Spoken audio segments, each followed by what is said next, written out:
പാളവൻ കുടുംബ സംഗമം അതിൻ്റെ 5ാമത് വാർഷിക ആഘോഷ സമ്മേളനത്തിൻ്റെ അധ്യക്ഷൻ ശ്രീ രാജേഷ് AR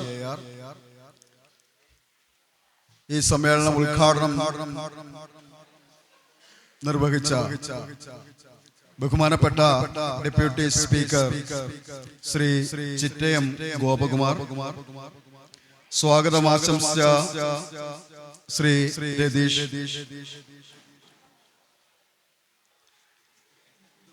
ഇവിടെ ക്ലാസ് നയിച്ച ബഹുമാനപ്പെട്ട KK ദാമോദരൻ സാറ്, പുരസ്കാരം ഏറ്റുവാങ്ങിയ പ്രിയപ്പെട്ട ശ്രീ സനേഷ് ചങ്ങനാശ്ശേരി, ശ്രീ പ്രകാശ് രാംദാസ് മഞ്ജുനാഥ്, ശ്രീമതി സരള, ശ്രീ അനിൽ കൈപ്പട്ടൂർ, ശ്രീ സുനിൽ കർത്തവ്യം, ഡോക്ടർ ജ്യോതിഷ ശരവണൻ ബോധി, വിനോദ് നാരായണൻ, ഹേമന്ത് അടക്കം നമ്മുടെ പ്രിയപ്പെട്ട സാഹിത്യകാരൻ കൂടിയായ ശ്രീ രാജൻ വളച്ചമട്ടം അടക്കമുള്ള വേദിയിലും സദസ്സിലുമുള്ള പ്രിയമുള്ള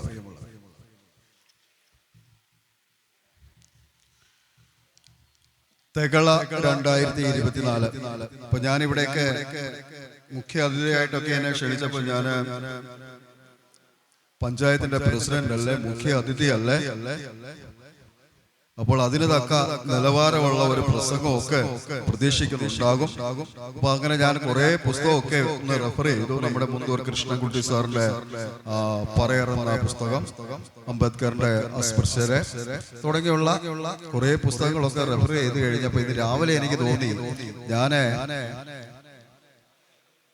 എത്തിച്ചേരുന്നത് എൻ്റെ ഇണങ്ങുകളുടെ കൂട്ടത്തിലേക്കാണ്. അപ്പൊ അതുകൊണ്ട് പ്രത്യേക ഒരു പഠനത്തിന്റെ ഒന്നും ആവശ്യമില്ല. നമ്മുടെ ജീവിതാനുഭവവും പളോരുമായിട്ടുള്ള ആ സഹകരണവും അല്ലേ ഏറ്റവും വലിയ അനുഭവം. അതുകൊണ്ട് ഞാൻ കുറെ അനുഭവങ്ങള് നമ്മളുമായിട്ട് പങ്കുവെക്കുവാനാണ് ആഗ്രഹിക്കുന്നത്. ഒന്നാമത്തെ ഈ തെകള എന്നുള്ള പേര് ഞാൻ ഫേസ്ബുക്കിനകത്തൊക്കെ നോക്കിയപ്പോൾ നേരത്തെ കണ്ടിട്ടുണ്ട്. കഴിഞ്ഞ വർഷം കോന്ത എന്ന പേര്, ഇപ്രാവശ്യം തെകള എന്ന പേര് പ്രോഗ്രാം. ഈ പേരില്ലെങ്കിലും പാളവൻ കുടുംബ സംഗമം എന്നുള്ള ആ ഒരു കാഴ്ചപ്പാട് നോട്ടീസ് കാണിച്ചുകൊണ്ട് നമുക്ക് പ്രോഗ്രാം നടത്താൻ പറ്റും. പക്ഷെ തെകള എന്ന പേര് ഓരോന്നിനും ഓരോ പല ഭാഷയിൽ തന്നെയുള്ള കുറെ പേരുകളാണ് സെലക്ട് ചെയ്യുന്നത്. ഈ തെകള എന്ന പേര് അതുപോലെയുള്ള നമ്മുടെ ഭാഷയിലുള്ള പേരുകൾ സെലക്ട് ചെയ്തതിന് ഞാൻ പ്രത്യേക അഭിനന്ദനം രേഖപ്പെടുത്തുന്നു. വളരെ അഭിമാനത്തോടെ സന്തോഷത്തോടെ രേഖപ്പെടുത്തുന്നു. കാരണം ഞാൻ ഓരോ പ്രോഗ്രാമുകൾ ചെയ്യുമ്പോൾ ഇങ്ങനെയുള്ള പേരുകളൊക്കെ സെലക്ട് ചെയ്യാറുണ്ട്. പ്രത്യേകിച്ച് നമ്മുടെ പാളവരുടെ ഒരു പരിപാടിക്കൊക്കെ അങ്ങനെയുള്ള പേര് സെലക്ട് ചെയ്യാം. പക്ഷേ ഒരു പാളവൻ പോലും പേരിനെ പറ്റി കൊള്ളാവുന്നു കൊള്ളത്തില്ലെന്നൊരു അഭിപ്രായം പറയത്തില്ല. പിന്നെ നമ്മൾ കൂടുതൽ നിർബന്ധിച്ച് ചോദിച്ചു കഴിഞ്ഞാൽ ചിലർ പറയും കുഴപ്പമില്ല. അതിൽ ഒരു ഉദാഹരണം ഞാൻ പറഞ്ഞാലേ, ഒരു സംഘടനയുടെ, അപ്പൊ സംഘടനയുടെ പേര് ഞാൻ പറഞ്ഞില്ല, പേര് പറഞ്ഞു കഴിഞ്ഞാൽ പിന്നെ അതിലേക്ക് കയറി പോകും. അതുകൊണ്ടാണ് കാവാരികുളം, നമ്മുടെ ഗുരുനാഥൻ കാവാരികുളം, ശ്രീ കാവാരികുളം കണ്ണൻകുമാരന്റെ ഒരു സ്മാരകം നിർമ്മിക്കുമെന്നൊക്കെ വലിയ ഒരു ആഘോഷമൊക്കെ നടക്കുകയുണ്ടായി ഒരു പ്രത്യേക സംഘടനയുടെ പേരില്. അന്ന് നമ്മുടെ ബഹുമാനപ്പെട്ട അന്നത്തെ ധനകാര്യ വകുപ്പ് മന്ത്രി KM മണി, അതോടൊപ്പം തന്നെ അടൂർ പ്രകാശ് MLA ഒക്കെയാണ്, മന്ത്രിയാണ് തോന്നുന്നു, ആണ് അതിൽ വന്ന് സംബന്ധിച്ചത്. അപ്പോൾ അതിന്റെ പ്രോഗ്രാം കമ്മിറ്റി കൺവീനർ പിന്നെ ആ ചുമതല ഏൽപ്പിച്ചപ്പോഴേ ആ പ്രോഗ്രാമിന് ഒരു നല്ല പേര് വേണം എന്ന് ഞാനത് ഉദ്ദേശിച്ചു. സാധാരണ ഒരു പ്രോഗ്രാം എന്നുള്ള വ്യത്യസ്തമായൊരു, ഞാൻ ചെയ്യുന്ന എല്ലാ പരിപാടിക്കും അങ്ങനെ ചെയ്യാറുണ്ട്. അപ്പൊ മാധ്യമം കുറെ പേരുകൾ നമ്മുടെ മനസ്സിലുള്ളതും പിന്നെ കുറെ പേരുകൾ നമ്മള് വായനയിലൂടെയൊക്കെ റെഫർ ചെയ്യുമല്ലോ. അപ്പൊ അങ്ങനെ മാധ്യമ മാസികയിലെ ഒരു എഴുത്തിന്റെ കാണാപ്പുറങ്ങ എന്ന ഒരു ലേഖനം തുടർച്ചയായിട്ട് വരുന്നുണ്ട്. അപ്പൊ എനിക്ക് ആ പേര് വളരെ ഹൃദ്യമായിട്ട് തോന്നുകയും ഞാൻ അതിന്റെ ചില വാക്കുകളൊക്കെ ഒന്ന് പിന്നെ മറിച്ച് നമ്മുടെ കൂടെ ചേർത്തിട്ട് ചരിത്രത്തിലെ കാണാപ്പുറങ്ങളിലെ സൂര്യ തേജസ് മഹാത്മാ കാവാരികുളം കണ്ണൻ കുമാരന്റെ സ്മാരക നിർമ്മാണം. ഒറ്റ പാളവും പറഞ്ഞില്ല കേട്ടോ, കഷ്ടമാണ് ആ പേരിനെ പറ്റി. അതേസമയം അല്ല, നമ്മളെ അഭിനന്ദിക്കുക എന്നുള്ളതല്ല, അങ്ങോട്ട് അങ്ങനെയൊക്കെ ആകുമ്പോൾ ഒരു ചർച്ച ചെയ്യപ്പെടേണ്ട ആ പേരുകൾ. അതേസമയം ഉദ്ഘാടന വേദിയിലെ നമ്മുടെ ധനകാര്യമന്ത്രി ബഹുമാനപ്പെട്ട ശ്രീ KM മാണി സാർ പറഞ്ഞു, ഇതെന്തൊരു പേരാ, ഇത് ഭയങ്കര. അപ്പൊ അദ്ദേഹം പറഞ്ഞു ഇത് ഒരു വലിയ സംഭവമാണ്. അദ്ദേഹം ആ പേര് കൂട്ടി ചെയ്തുകൊണ്ടാണ് പിന്നീട് അദ്ദേഹത്തിന്റെ പ്രസംഗമൊക്കെ പോയത്. അതോടൊപ്പം തന്നെ പിന്നെ ഞാൻ അതേ പ്രസ്ഥാനത്തിൽ തന്നെ ആദ്യം ഒരു സ്മരണിക, അംബേദ്കറിന്റെ ജന്മദിനവുമായി ബന്ധപ്പെട്ട ഒരു സ്മരണിക ഇറക്കിയപ്പോൾ അന്നൊരു പേരൊന്നും തോന്നിയില്ല. അപ്പൊ അത് വളരെ തിരക്കിട്ട് ചെയ്തു. രണ്ടാമത് ചെയ്തപ്പോൾ ഒരു പേര് വേണം. അപ്പൊ നമ്മുടെ പൊയ്കയിൽ അപ്പച്ചന്റെ കീർത്തനങ്ങൾ ഞാനൊന്ന് പിന്നെ ഒന്ന് അതിലൊന്ന് വായിച്ചപ്പോൾ അതിലൊരു പേര് കണ്ടത് ആഴിപുഴ ഒരു കീർത്തനത്തിലാണ്. ഇവിടെ PRDSലെ പ്രവർത്തനം ഉണ്ടെങ്കിൽ അറിയാം. അതിലൊരു കീർത്തനത്തിലെ ആഴിപുഴ തിര കടലും കടന്നു എന്നൊരു വലിയ അർത്ഥമാണ് അല്ലേ. 7 സമുദ്രങ്ങളും കടന്ന് വൻകരകളും കടന്ന് ഉള്ള ആ പൊയ്കലപ്പച്ചൻ പറഞ്ഞത് തൻ്റെ ആത്മീയ ജ്ഞാനം അങ്ങ് അനന്തതയിൽ വരെ എത്തിച്ചേരുമെന്ന് പറഞ്ഞ ആ കീർത്തനത്തിലെ വരികളാണ്. അപ്പോൾ ഞാനത് ആ മാഗസിനിട്ടു, ആഴിപുഴ തിര കടലും കടലും. നമ്മുടെ പാളവർ പറയും ഇവർ വേറെ പണിയോ. ഇതാണ് നമ്മൾ ഇതുപോലെ ഒരു ഭാഷയോടെ ഞാൻ ഉപയോഗിക്കുക. ഇതുപോലെ കറ്റുള്ള ഒരു ആളുകൾ നമ്മുടെ കൂട്ടത്തിലില്ല.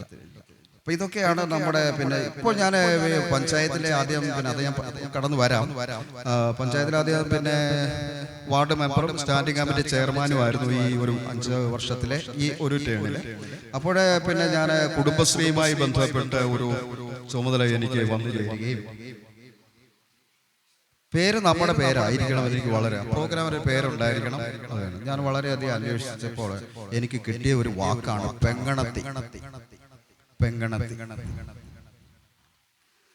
അത് ഞാൻ അതിന്റെ കൂടെ ഒന്നുകൂടെ കൂട്ടിച്ചേർത്ത് പെങ്ങണത്തിച്ചേല. കുടുംബശ്രീ വാർഷിക പേര് പെങ്ങണത്തിച്ചേല. നമ്മുടെ ആളുകളൊക്കെ ഉണ്ട്, ചർച്ച ചെയ്തില്ല. അത് കൂട്ടത്തില് ഞങ്ങളുടെ കൂടെ ഒരു പിന്നെ പ്രതിപക്ഷ മെമ്പറുണ്ട്, അനിമ്പൻ. പുള്ളി നമ്മുടെ ഇടയിലൊക്കെ ജീവിച്ച് ഇതെല്ലാം പുള്ളി ഇതവിടെ ഭയങ്കര ചർച്ചയാക്കി. അപ്പം പിന്നെ അത് കഴിഞ്ഞ നമ്മുടെ ആലപ്പുഴയിൽ ഒരു മുസ്ലിം സാറാണ്, പിന്നെ ഒരു മുസ്ലിം സമുദായത്തിൽപ്പെട്ട സാറാണ് കുടുംബശ്രീയുടെ ഒരു പഠന ക്ലാസ്സിനായിട്ട് അതിന് വന്നത്. അദ്ദേഹം പറഞ്ഞത് ഇതൊരു വല്ലാത്ത പേരാ. ഞാൻ ഈ പേര് നോട്ടീസ് കണ്ടപ്പോൾ അന്വേഷിച്ചു, പലരുമായിട്ട് അന്വേഷിച്ചാണ് എനിക്ക് പെങ്ങണത്തി എന്ന് പെങ്ങളാണ് എന്ന് എനിക്ക് കിട്ടിയതെന്ന് പറഞ്ഞ ആ പേരുമായി ബന്ധപ്പെട്ട്. അപ്പൊ ഞാൻ പറഞ്ഞത് നമ്മുടെ ഭാഷ, നമ്മുടെ സംസ്കാരത്തെ, നമ്മുടെ പൂർവ്വ സൂരികൾ നമുക്ക് പകർന്നു തന്ന എന്ന് പറയുന്ന ഇതിനെയൊക്കെ നിരാകരിക്കുന്ന ഒരു കൂട്ടമാണ് പാളവർ എന്നാണ് ഞാൻ എൻ്റെ പ്രവർത്തന കാലത്തിൽ മനസ്സിലാക്കിയത്. കൂടെ ഉള്ളവനെ പോലും അംഗീകരിക്കാൻ മടിക്കുന്ന കൂട്ടരാണ് പാളവർ. ഈ ഭാഷയുമായി ബന്ധപ്പെട്ട് 1-2 അനുഭവങ്ങൾ ഞാൻ പറയാം. നേരത്തെ നമ്മളെ പിന്നെ ഒരു ചെറുപ്പകാലത്ത് ഒരു 10-20 വയസ്സുള്ള സമയത്ത് ഒരു വിപ്ലവ പ്രസ്ഥാനത്തിന്റെ പ്രസ്ഥാനം എന്ന് പറയുമ്പോൾ നിങ്ങൾക്ക് അറിയാം, അതിന്റെ പിന്നെ യുവജന സംഘടനയിൽ ഞങ്ങളുടെ യൂണിറ്റ് ഒക്കെ രൂപീകരിക്കുന്ന സമയത്ത് ഒരു അനുപനെ മറ്റൊരു അനുപ കൂട്ടം നമ്മുടെ കൂടെയുള്ള ആളെ ഒന്ന് ഉപദ്രവിച്ചതിന് ശക്തമായ പ്രതിഷേധം രേഖപ്പെടുത്തുക. അപ്പൊ ഞങ്ങളുടെ ആ മുളക്കഴ ഭാഗത്ത് ഞങ്ങൾ താമസിക്കുന്നിടത്ത് ഏറ്റവും കൂടുതൽ നമ്മുടെ ആളുകളാണ്. അപ്പൊ അന്ന് ധാരാളം ചെറുപ്പക്കാരൊക്കെ അന്ന് നമ്മുടെ കൂടെ ഉണ്ട്. ഇന്നെല്ലാവരും പല വഴിക്കൊക്കെ പോയി. അപ്പൊ ഞങ്ങളെല്ലാവരും കൂടെ കൂടി അനുഭവങ്ങളുണ്ട് നമ്മുടെ കൂട്ടത്തില്. അനുഭവങ്ങളുണ്ട്, പാളവരുണ്ട്, കൈനങ്ങളുണ്ട്, മൂര്യങ്ങളുണ്ട്, അത്രയുള്ള ആളുകളൊക്കെ ഉണ്ട്. ഞങ്ങൾ എല്ലാവരും കൂടെ പോവുകയാണ്. അപ്പൊ എംസ് റോഡിന്റെ പണി നടക്കും. ഇപ്പോഴല്ല, വർഷങ്ങൾക്ക് മുമ്പ് എംസ് റോഡ് ഒന്ന് റീറ്റയർ ചെയ്യുക. അപ്പൊ അവിടെ ഇഷ്ടം പോലെ മെറ്റൽ കൂട്ടി. അപ്പം ഈ മറ്റവരെ അടിക്കാനായിട്ട് പോവുക. അവിടെ ചെന്നപ്പോഴാണ് ഈ മിറ്റിൽക്കൂനെ അവിടെ കൂട്ടിയിട്ടിട്ടുണ്ട്. അപ്പൊ അവര് കല്ലൊക്കെ പെറുക്കി തുടങ്ങി. ഞങ്ങൾ ഇവിടുന്ന് വലിയ സിന്താബയൊക്കെ വിളിച്ച് അങ്ങോട്ട് ചെല്ലും. അപ്പൊ അവിടുന്ന് കല്ലൊക്കെ പെറുക്കി തുടങ്ങി. അപ്പൊ നമ്മുടെ കൂട്ടത്തിൽ ഒരു ആള് പറഞ്ഞു, ഉടുമ്പ കാണും ഒരു അതിനകത്ത് ഒരു 10 പേരുള്ള ഗ്രൂപ്പിൽ ഞങ്ങൾ 10ഓളം നമ്മുടെ പിള്ളേരാണ്. ഇത് പറഞ്ഞതുമല്ല, എല്ലാവരും 4 വഴിക്കോടെ അങ്ങ് പോയി. ആ പദ്ധതി തന്നെ അവിടെ പൊളിഞ്ഞു പോയി എന്നുള്ളത്. പിന്നെ ഞങ്ങളും അടിയൊന്നും കൊള്ളാതെ രക്ഷപ്പെട്ടു. പിന്നെ തല്ലൊന്നും നമ്മളെ എന്തായാലും അടിയൊന്നും കൊള്ളുവോ? പാളവരെന്തായാലും അടിയൊന്നും കൊള്ളത്തുമില്ല. പിന്നെ ആ കൂട്ടത്തിൽ നിന്നൊക്കെ എങ്ങനെ രക്ഷപ്പെടും? ഇനി അബദ്ധവശാൽ ഏതെങ്കിലും ഒരുത്തൻ പിന്നെ അവൻ ആ ശരീരം കൊണ്ട് പ്രയോജനമില്ലാത്ത വിധത്തിൽ നിന്നു കൊള്ളുകയും ചെയ്യും. അവനെ അടിച്ചത് എന്താണെന്ന് നമ്മൾ ആരും പോയി ചോദിക്കത്തേയില്ല. കിട്ടിയാൽ നമ്മളും 2 കൊടുക്കും. അതാണ് നമ്മുടെ ഒരു പൊതു സ്വഭാവം. പിന്നെ ഞാനൊരു 10 വർഷത്തോളം അധ്യാപകനായിരുന്നു. അപ്പൊ ആലപ്പുഴയാണ് ആദ്യം ജോലി കിട്ടിയത്. ഞങ്ങള് പിന്നെ പല 2-4-5 സ്കൂളിലെ അധ്യാപകർ കുറെ പേര് ചേർന്നൊരു വീടൊക്കെ വാടകയ്ക്ക് എടുത്ത് താമസിക്കും. അപ്പോൾ നിങ്ങൾക്ക് അറിയാവുന്ന ഒരു അധ്യാപകനുണ്ട്, ചിലർക്കൊക്കെ അറിയാവുന്ന ഒരു അധ്യാപകനുണ്ട്. അയ്യങ്കാളി പുസ്തകം, അയ്യങ്കാളിയല്ല, ചെങ്ങന്നൂരാദിയുടെ പുസ്തകം അല്ലെങ്കിൽ ചെങ്ങന്നൂരാദിയെ പറ്റി ഗദ്യരൂപത്തിൽ തയ്യാറാക്കി പുസ്തകം ഇറക്കിയ DC ബുക്ക് പുസ്തകം ഇറക്കിയ BV സ്വാമി സാർ, അദ്ദേഹത്തിന്റെ മുഴുവൻ തങ്കസ്വാമി BV സ്വാമി സാർ. ഞങ്ങൾ ഒരുമിച്ച് ജോലി ചെയ്തില്ലെങ്കിൽ ഒരുമിച്ച് ഒരു കൂരയ്ക്കുള്ളിൽ ഒരു 8 വർഷം ഒരുമിച്ച് താമസിച്ചതാണ്. ഇപ്പോഴും ആ ഒരു ബന്ധം ഇപ്പോഴും ഉണ്ട്. അദ്ദേഹം നമുക്കറിയാം, നമ്മുടെ പാളവരുടെ കൂട്ടത്തിൽ അല്പം നല്ല സമർത്ഥനായ ഒരു ബുദ്ധിജീവിയാണ്. അപ്പോൾ അദ്ദേഹമായിട്ട് ഇങ്ങനെ നിരന്തരം ഞങ്ങളിങ്ങനെ സംസാരിക്കുന്നു. അപ്പൊ എനിക്കൊരു സംശയം, സാറ് ഇച്ചിരി വെളുത്ത് നോക്കിയാ, ഇച്ചിരി വെളുത്ത ഇപ്പൊ ഇച്ചിരി ഇരുന്നു, സാറ് നമ്മുടെ കൂട്ടത്തിലാണ് എന്നുള്ളൊരു സംശയം ചോദിക്കാനും പറ്റും. അപ്പൊ എല്ലാവരും 4-5 പേരുണ്ട്. അപ്പം ഗൗരവമായ ചർച്ച നടക്കുകയാണ്. ഞാൻ പെട്ടെന്ന് ആ ചർച്ചക്കിടയിൽ ആ സാറിന്റെ മുഖത്ത് നോക്കി ഞാൻ ചുമ്മാ ചോദിച്ചു, പാളവനായില്ലേ സാർ? അപ്പൊ സാർ വലിയ ഗൗരവമായിട്ട് സംസാരിക്കുന്ന വിഷയമാണ്. സാർ പെട്ടെന്ന് ഞെട്ടിപ്പോയിട്ട് എന്നോട് ചോദിച്ചു, എന്നിട്ട് സാറ് പറഞ്ഞു എങ്ങനെ മനസ്സിലായെന്ന്. അപ്പോഴേക്കും കൂടെ വേറെ 2 പേരും കൂടെ ഉണ്ടായിരുന്നു, പാളവര്. പിന്നെ ഞങ്ങൾ വലിയ സൗഹൃദമായി, ഇപ്പോഴും ആ സൗഹൃദം കൊണ്ടുപോകുന്നുണ്ട്. അപ്പൊ എന്തായാലും പാള ഭാഷയ്ക്ക് നല്ല ഒരു സ്നേഹവും സൗഹൃദവും ഒക്കെ നമുക്ക് കിട്ടുന്നു. നേരത്തെ പറഞ്ഞ പഞ്ചായത്തിലൊക്കെയാണ്, കമ്മിറ്റിയിലൊക്കെ ഞാൻ നേരത്തെ പറഞ്ഞ നമ്മുടെ അനുപൻ സാറ്, ഞങ്ങൾ 2 പേരും കമ്മിറ്റിക്ക് ഇടയ്ക്കൊക്കെ ഗൗരവമായ ചർച്ചയൊക്കെ നടത്തുമ്പോൾ ഈ പാളവ ഭാഷയൊക്കെ ഉപയോഗിക്കാറുണ്ട്. മറ്റാർക്കും അത് മനസ്സിലാകാത്തതുകൊണ്ട് ഞങ്ങൾക്ക് നല്ല വിധത്തിലുള്ള കമ്മ്യൂണിക്കേഷൻ നടക്കുന്നുണ്ട്. പിന്നെ അതോടൊപ്പം തന്നെ പഞ്ചായത്തിലും 1-2 ജീവനക്കാരുണ്ട്. അവരും നമ്മുടെ കൂട്ടത്തിലായതുകൊണ്ട് ചില കാര്യങ്ങളൊക്കെ രഹസ്യമായിട്ടൊക്കെ നമുക്ക് പറയാനും എടുക്കാനും ഒക്കെ നമ്മുടെ ഭാഷയ്ക്ക് സാധിക്കുന്നുണ്ട്. അത് വലിയ ഒരു സന്തോഷം തന്നെയാണ് എന്ന് പറയുവാൻ ഞാൻ ആഗ്രഹിക്കുകയാണ്. തീർച്ചയായിട്ടും ഈ പാളവൻ ഭാഷ അതിന്റെ പിന്നാമ്പുറങ്ങളിലേക്ക് കടന്നു ചെല്ലുകയും അതുവഴി ഒരു വാട്സപ്പ് കൂട്ടായ്മ രൂപീകരിക്കാൻ കഴിഞ്ഞതിലും വളരെയധികം സന്തോഷമുണ്ട്. പിന്നെ ഈ നോട്ടീസിന്റെ ഉള്ളടക്കം എന്ന് പറയുമ്പോൾ അത് പ്രധാനമായിട്ട് എനിക്ക് എടുത്തു പറയേണ്ട ഒരു കാര്യമുണ്ട്. അതിലെ ആ 2nd പാരഗ്രാഫിൽ ഉൾക്കൊള്ളിച്ചിരിക്കുന്നത് മുഴുവൻ വിദ്യാഭ്യാസവുമായി ബന്ധപ്പെട്ട കാര്യങ്ങളാണ്. നമ്മുടെ ബഹുമാനപ്പെട്ട ഡെപ്യൂട്ടി സ്പീക്കർ പറഞ്ഞതുപോലെ നമ്മുടെ നമുക്ക് അടിസ്ഥാനമായിട്ട് ഉണ്ടാകേണ്ടത് വിദ്യാഭ്യാസം തന്നെയാണ്. അതിന്റെ പ്രചാരകരാകാൻ കൂടി ഈ വാട്സപ്പ് കൂട്ടായ്മയ്ക്ക് കഴിയട്ടെ എന്നും ആശംസിക്കുന്നു. അതോടൊപ്പം തന്നെ ഒരു കാര്യം കൂടെ ഞാനൊന്ന് പറഞ്ഞുകൊണ്ട് ഞാൻ എൻ്റെ വാക്കുകൾ നിർത്തുകയാണ്. അപ്പൊ എന്നെ ഇവിടെ മുഖ്യാതിഥിയായിട്ട് മുളക്കട ഗ്രാമപഞ്ചായത്തിന്റെ പ്രസിഡന്റായിട്ട് വിളിച്ചു. പലർക്കും ഒരു ധാരണ കാണും, ആ ധാരണ കൂടി ഞാനൊന്ന് തിരുത്താൻ ആഗ്രഹിക്കുന്നത്. സംവരണ സീറ്റിലാണ് നമ്മൾ പ്രസിഡന്റ് ആയത്. അതുകൊണ്ടാണ് ഞാൻ എന്നെ പറ്റി ഇതായിട്ട് പറയല്ല, ഞാൻ നിൽക്കുന്ന പ്രസ്ഥാനത്തെ പറ്റി പറഞ്ഞില്ലെങ്കിൽ അവർ നന്ദികേടായിരിക്കും എന്നുകൊണ്ട് തന്നെ പറയുകയാണ്. ഞങ്ങളെ 11 പേരാണ് ഭരണസമിതിയിലുള്ളത്.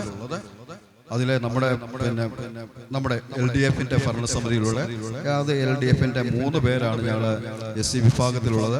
ബാക്കി 8 പേരും ജനറൽ വിഭാഗത്തിലുള്ളതാണ്. സംവരണ സീറ്റ് അല്ല പ്രസിഡന്റ്, മുളക്കഴ ഗ്രാമപഞ്ചായത്തിലെ സംവരണ സീറ്റ് അല്ല. ആ 8 പേരെയും അല്പസമയം മാറി നിൽക്കുക എന്ന് പറഞ്ഞുകൊണ്ട്